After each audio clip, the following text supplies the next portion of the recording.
అందరికీ నమస్కారం. ఇవాళ మనతో ప్రముఖ ఆస్ట్రాలజర్ జ్యోతిష్య పండితులు మాడుగుల శివప్రసాద్ గారు మనతో ఉన్నారు. జూన్ నెలలో ఏ రాశుల వారికి ఎలా ఉంటుందో ఒకసారి ఆయన మాటలను తెలుసుకుందాం. గురుగారు నమస్కారం. ఆశీర్వచనం నాయన. గురుగారు, జూన్ నెలలో ఒకసారి రాశి ఫలాల గురించి ఒకసారి కాస్త వివరించండి గురుగారు. శ్రీ మహాగణాధిపతయే నమః. ఐం మహాసరస్వత్యే నమః. శ్రీ లలితాంబికాదేవియే నమః. రాశి ఫలాల కార్యక్రమంలో భాగంగా జూన్ 1వ తేదీ నుండి నెలాఖరు వరకు 12 రాసుల వాళ్లకు కూడా ఎలా ఉంటుంది, ఏమిటి, ఏమి మేలు జరుగుతుంది, ఏమేమి పనులు చేసుకోవచ్చు అనేటువంటి విధి విధానాలు ప్రతి నెల చెప్పుకున్నట్టుగానే ప్రతి మాసము తెలుసుకునేట్టుగానే ఈసారి కూడా తెలియజేయటం అనేటువంటిది జరుగుతూ ఉన్నది. అయితే మామూలుగా కొంతమందికి మిశ్రమ ఫలితాలు కానీ కొన్ని రాసుల వాళ్లకు చాలా బాగుంది అని కానీ చెబుతూ ఉంటాం ఆయా గ్రహస్థితుల యొక్క దృష్ట్యా.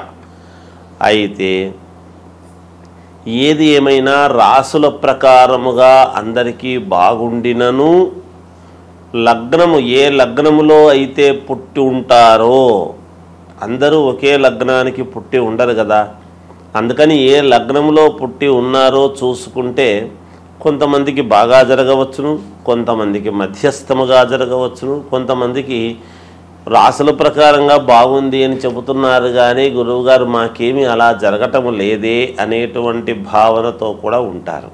అయితే అందుకని వ్యక్తిగతమైనటువంటి జాతకాలను ఎక్కువగా మనం చూసుకోవాలి అనేటువంటిది ఉంటుంది. అంటే date, time, date of birth, time of birth, place of birth అనేటువంటివి ఉంటే క్షుణ్ణముగా మొత్తముగా పరిశీలన చేసి చెప్పుకోవచ్చును ఎప్పుడూ కూడా. అందువల్ల వ్యక్తిగతమైనటువంటి జాతకాలను మీకు నచ్చిన వాళ్ళ దగ్గర, మీకు అనుకూలం ఎవరి దగ్గర ఉంటే వాళ్ళ దగ్గర ఒకసారి చూపించుకొని ఏవైనా చిన్నపాటి పరిహారాలు అవి ఉంటే చేసుకుంటే రాసుల ప్రకారముగా బాగుంది అన్నప్పుడు మరి ఈ రాసే కదా మాది ఎందుకు బాగలేదు అని ఒక్కసారి చూపించుకుంటే దాంట్లో తగిన విధముగా పరిహారం అనేటువంటిది చేసుకుంటే మీకు కూడా బాగుంటుంది అని తెలియజేస్తున్నాను. గురుగారు, మనకి జూన్ నెలలో మకర రాశి వారికి ఎలాంటి ఫలితాలు ఉండబోతున్నాయి కాస్త వివరించండి గురుగారు. మకర రాశి వారికి ఈ జూన్ నెలలో చాలా బాగుంది. అనుకూలవంతమైనటువంటి ఫలితాలు ఉంటాయి వీళ్లకు. వీళ్ళు ఏదన్నా అనుకున్నది అనుకున్నట్టుగా చేసుకోగలిగినటువంటి సామర్థ్యము ఉంటుంది. విపరీతమైనటువంటి శారీరకమైనటువంటి శ్రమ చేసి సత్ఫలితాన్ని పొందుతారు ఈ మాసంలో అనేటువంటిది ఉన్నది. ఫలితాన్ని ఖచ్చితంగా పొందుతారు. అందరికీ ఆదర్శవంతముగా ఉంటారుగాక. నలుగురు మిమ్మల్ని అనుసరించేటువంటి విధానముగానే వీళ్ళ యొక్క పోకడ అనేటువంటిది ఉంటుంది గాక ఈ రాశి వాళ్లకు. కాబట్టి వీళ్ళు వేసేటువంటి ప్రతి అడుగు విజయం వైపు వేయడమే జరుగుతుంది. అప్పుడప్పుడు చిన్నపాటి అనారోగ్యాలు అనేటువంటివి సూచించినా తప్పకుండా విజయం వైపు నడుస్తారు. విజయం అనేటువంటిది సొంతము చేసుకుంటారు.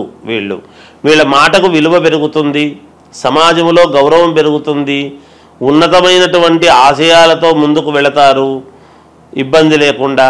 విదేశాలకు వెళ్ళేటువంటి వాళ్ళు విదేశాలకు వెళ్ళి తీరుతారు కాక తప్పకుండా. ఎప్పటి నుంచో వీసా రాలేదని ఇంకోటని అనుకునేటువంటి వాళ్లకు వీసా వచ్చి తొందరగా వెళ్ళటం జరుగుతుంది తప్పకుండా. విద్యార్థులకు చాలా మంచి కాలముగా ఉన్నది. వాళ్లకు మాత్రం యథావిధిగా చదువులు అయిపోయిన తర్వాతనే మళ్ళీ మంచి మార్కులు రావటము, ఇంకో చోటికి వెళ్ళటము ఇలాంటివన్నీ కూడా జరుగుతుంటాయి. కాబట్టి విద్యార్థులకు యోగదాయకముగా ఉన్నది. అలాగే సినిమా రంగంలో ఉండేటువంటి వాళ్లకు చాలా అనుకూలవంతముగానే ఉన్నది ఈ రాశి వారికి. వాళ్ళు వ్యక్తిగతముగా చూసుకొని సర్దిద్దుకోవాల్సినటువంటి అవసరము వాళ్లకు ఉంటుంది, ఎవరికి వాళ్ళకే. అందువలన మకర రాశి వాళ్లకు చాలా చాలా అనుకూలవంతముగా ఉన్నది. అలాగే కొత్త కార్లు కొనటము, వాహనాలు కొనటము, ఆభరణాలు కొనుక్కోవటము, దూర ప్రయాణాలు చేయటము ఇలాంటివన్నీ కూడా ఉంటాయి. వ్యాపారం చేసుకునేటువంటి వాళ్ళు లాభసాటిగా వ్యాపారాలు నడుపుతారు. ఈసారి ఖచ్చితంగా లాభం వచ్చేటువంటి విధానముగా ఉన్నది రాశి వారికి. కాబట్టి అన్ని రకాల అనుకూలముగా ఉన్నది మకర రాశి వాళ్లకు అనేటువంటి తెలియజేస్తున్నాను. గురుగారు, మనకి పంచగ్రహ కూటమి అంటే ఏంటి, మనకి ఏ రాశుల వారికి ఈ పంచగ్రహ కూటమి ప్రభావం అనేది పడుతుంది, అలాగే వీళ్ళకి కలిసి రావాలంటే ఏ పరిహారాలు చేసుకుంటే మంచిది, కాస్త వివరించండి గురుగారు. పంచగ్రహ కూటమి అనేటువంటిది 6వ తారీఖు మనకు 6వ నెల అంటే జూన్లో వస్తూ ఉన్నది. గురువారం నాడు వచ్చినది. అయితే ఈ పంచగ్రహ కూటమి అనేటువంటిది గతములో కూడా ఒకసారి 2013 ఆ సమయంలో వచ్చింది అనేటువంటిది ఉన్నది. ఈ షష్టగ్రహ కూటమి అనేటువంటిది, పంచగ్రహ కూటమి అనేటువంటివి ఈ కూటములో అనేటువంటి వచ్చినప్పుడు ఏమవుతుంది అంటే, బలమైనటువంటి గ్రహాలు ఎప్పుడైతే ఒక చోట ఒకే రాశిలో కలుస్తాయో ఆ ప్రభావము ఎవరెవరి మీద ఉంటుంది, మంచి ప్రభావం ఉంటుందా, చెడు ప్రభావము ఉంటుందా అనేటువంటిది ఉంటాయి అటు ఉంటాయి ఇటు ఉంటుంది గాక. కొన్ని రాశులకు కొన్ని గ్రహాలు వ్యయంలో పడ్డప్పుడు ఆ వ్యతిరేక ఫలితాలు అనేటువంటివి చూపిస్తాయి. అంటే ఇబ్బందులు కలిగినప్పుడు ఇబ్బందులు చూపిస్తాయి. సవ్యమైనటువంటి చోట మిత్రుడి స్థానంలోనూ అనుకూలమైనటువంటి స్థానంలో ఉన్నప్పుడు అనుకూలవంతమైనటువంటి చూపిస్తాయి. అవి ఏ గ్రహాలు అనేటువంటిది ఒక్కసారి మనం ఆలోచన చేసుకోవాలి. ఏమిటి అంటే, రవిచంద్రులు కాలగమనానికి 2 అనుకూలమైనటువంటివి. ఉదయము మామూలుగా సూర్యుడి యొక్క ప్రభావము, రాత్రికి చంద్రుడి ప్రభావము. ఈ 2 కాలాన్ని నిర్ణయించేటువంటివి. కాబట్టి ఈ 2 గ్రహాలు ఒక చోట ఉంటే బుధ ఆదిత్య యోగం అనేటువంటిది మన అందులో బుధుడు కూడా ఉన్నాడు.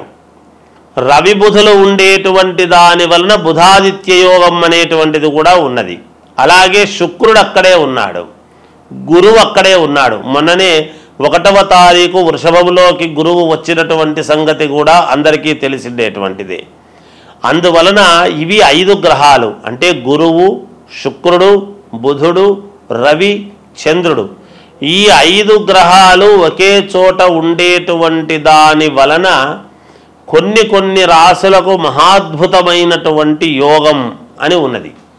ఈ గ్రహాలు యోగాన్నిచ్చేటువంటి వాళ్ళ రాశులు ఏవేవి అని మనం ఒక్కసారి గనక చూసుకున్నట్టయితే, మేషరాశి వాళ్లకు మహాద్భుతముగా ఉండబోతున్నది, కర్కాటక రాశి వాళ్లకు మహాద్భుతముగా ఉండబోతున్నది, కన్యారాశి వాళ్లకు మహాయోగవంతముగా ఉండబోతూ ఉన్నది, వృశ్చిక రాశి వాళ్లకు చాలా అంటే చాలా బాగుండబోతున్నది.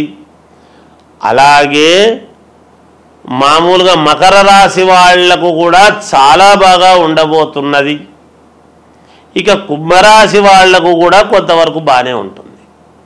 అయితే ఇందులో ఇప్పుడు నేను చెప్పని గ్రహాలు ఉంటాయి కదా, ఇవి కొంచెము చిన్న ఇబ్బందికరమైనటువంటి పరిస్థితి.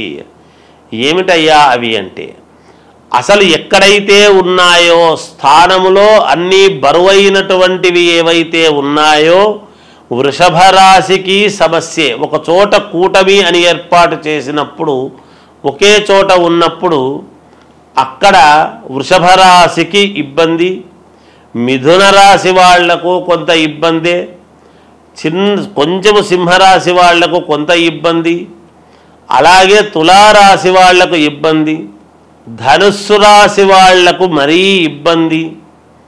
వీటి వలన ఏమిటి, ధనుస్సు రాశి వాళ్లకు ఇంకోటి కూడా ఉంది. దీంట్లో ఒక చిన్న ఇది చెప్పుకోవాలి మనం. ఎవరైనా గర్భవతులుగా ధనుస్సు రాశి వాళ్ళు గనక ఉన్నారు అంటే కొంచెము జాగ్రత్తగా ఉండాలి అనేటువంటిది ఉన్నది ఒకటి. అలాగే మీనరాశి వాళ్ళది ఇబ్బంది ఏమీ లేదు, చిన్నపాటి ఇది ఉంటుంది దానికి. ఇలా కొన్ని రాసుల వాళ్లకు కొంత ఫలితాలు ఇవ్వటములో తారుమారవుతాయి.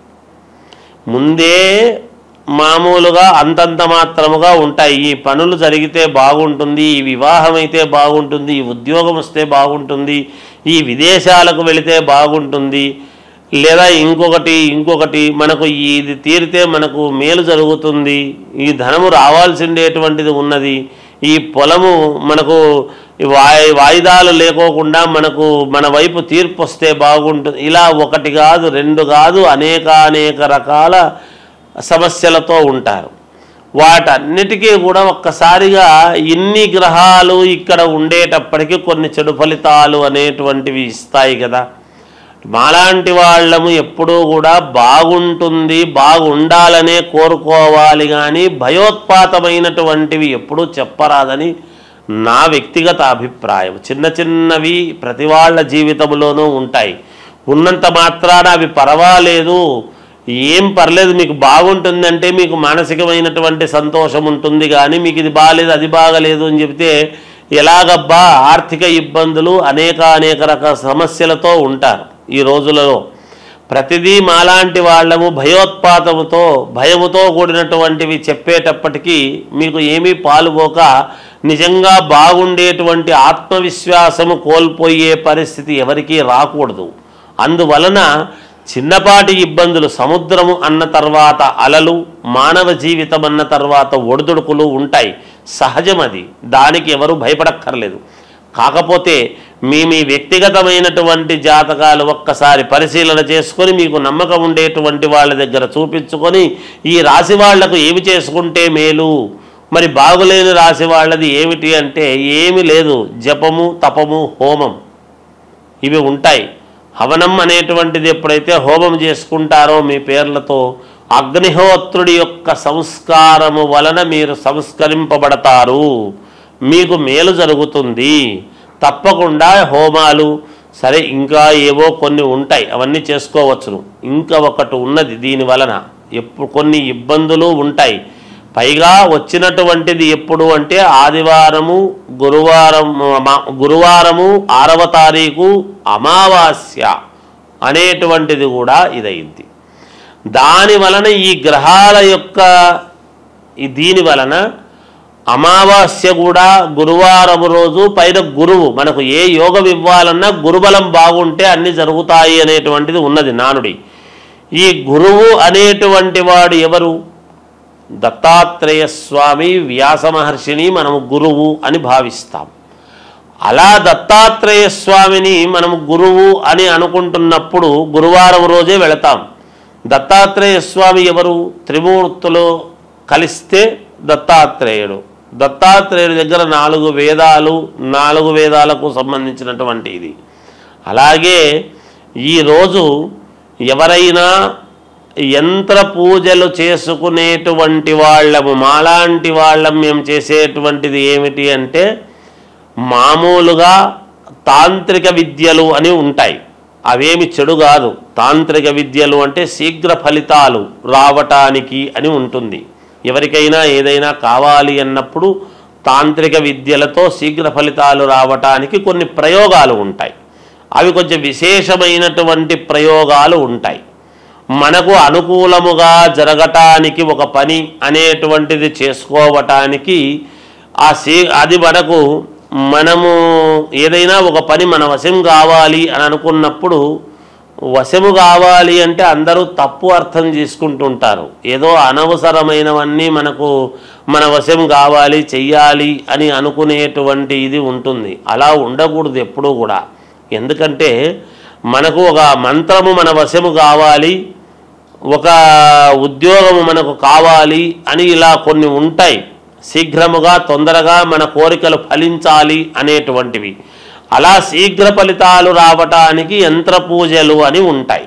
అవి మేము ఇటువంటి రోజులు మేము దాన్ని చాలా జాగ్రత్తగా వాడుకుంటాము గాక, పోగొట్టుకోకుండా. ఎందుకంటే మమ్మల్ని నమ్మి మాకు ఈ పని కావాలి అని ఎంతోమంది అడుగుతూ ఉంటారు. కాబట్టి వాళ్ళ పనులు సక్రమముగా నెరవేరాలి అన్నప్పుడు ఇలాంటి సమయాలు చాలా యోగవంతమైనటువంటి సమయం. ఈ సమయాన్ని మేము పోగొట్టుకోకుండా జాగ్రత్తగా శీఘ్ర ఫలితాలు రావటానికి కొన్ని ప్రయోగాలు చేసుకోవటానికి ఈ సమయము, ఈ పంచగ్రహ కూటమి అనేటువంటిది చాలా ముఖ్యమైనటువంటిది. మీరు కొన్ని సినిమాల్లో చూస్తూ ఉంటారు, ఫలానా రోజు ఒకే లైన్లోకి గ్రహాలన్నీ వస్తుంటాయి అంటే ఈ కొంచెము ఏవేవో కొన్ని వీటికి సంబంధించినటువంటివి అవన్నీ ఇగో ఇలా వస్తుంది, ఈ వజ్రం వస్తుంది, ఇవి దొరుకుతాయి, ఈ నిధులు ఇలా ఉంటాయి అనేటువంటివి వింటూ ఉంటాం. అవన్నీ ఊరికే కాదు, నిజంగా కూడా శాస్త్రాలలో ఉన్నటువంటివే. ఎవరు సినిమాలు కూడా తప్పుగా తీయరు, ఎంతో ప్రామాణికము ఉంటేనే చూసి తీస్తారు, ఏదో ఒకటిలే అని చెప్పి తీయరు. అందుకని ఇది ఈ పంచగ్రహ కూటమి అనేటువంటిది కొన్ని విషయాలకు చాలా యోగవంతమైనటువంటిది. మనము యోగం ఏదో అది మాట్లాడదాం, ఇబ్బందులు ఉంటే చిన్న చిన్న ఇబ్బందులు ఉండేటువంటి వాళ్ళు వాటిని సర్దిద్దుకుంటారు గాక, ఇబ్బంది ఏమీ లేదు. కనుక ఈ శీఘ్ర ఫలితాల కోసం చేసేటువంటి దానికి కూడా ఇది పనికి వస్తుంది. అనుష్ఠానం చేసుకునేటువంటి వాళ్లకు మహద్భాగ్యముగా భావించుకోవాలి. మాలాంటి వాళ్ళము మేము శీఘ్ర ఫలితాలు రావటానికి ఎన్నో ప్రయోగాలు వంటివి చేస్తూ ఉంటాము కాబట్టి ఇది మంచి సమయముగానే భావిస్తున్నాము. వ్యక్తిగతమైనటువంటి ఈ రాసులు ఇబ్బందులు ఉండేటువంటి వాళ్ళు మీకు తగినటువంటి వాళ్ళ దగ్గర ఒక్కసారి మీ జాతకము చూపించుకొని దానికి తగ్గట్టుగా జపము పరిహారము చేసుకొని హోమ కార్యక్రమాలు అవి చేసుకోండి. ఎవరైనా ఏదైనా ఉంటే అడగండి, తెలియజేస్తాము గాక. జయోస్తు. పంచగ్రహ కూటమి గురించి చాలా చక్కగా వివరించారు గురుగారు. అలాగే దీని ప్రభావం ఏ రాశుల వారి మీద ఉంటుందో కూడా తెలియజేసినందుకు మాకు ధన్యవాదాలు. జయోస్తు.